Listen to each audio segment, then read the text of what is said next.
Loneliness is not a trivial feeling. It is a deep, neurological signal that something essential is missing. Research shows that the experience of a social isolation activates the same brain regions associated with physical pain. This means that the drive to escape loneliness is not only emotional but biological. For men who lack strong friendships or intimate relationships, fatherhood begins to look like an alternative route to the connection they crave. A key framework here is attachment theory. Humans are hardwired for dependable emotional bonds. When those bonds are absent, people often seek replacements that feel more secure.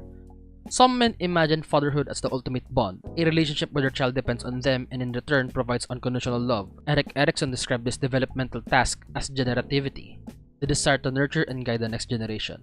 In this sense, single fatherhood can feel like an answer to both personal loneliness and the broader need to live with purpose. Psychology also shows us how social norms shape men's emotional outlets.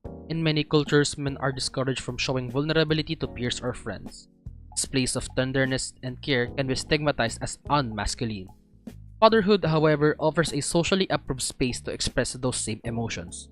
Holding, protecting, and nurturing a child allows men to fulfill their need for intimacy without challenging traditional masculinity. Finally, we cannot ignore how loneliness itself creates idealized expectations. Isolation pushes people to imagine relationships where acceptance is guaranteed. Children are often perceived as pure and non-judgmental figures who will love you no matter what. This makes the prospect of fatherhood particularly appealing to lonely men. Yet this ideal can be dangerous because it risks placing the burden of curing loneliness on the child. Still, the psychological attraction is powerful, and it helps explain why the idea of single fatherhood resonates so strongly.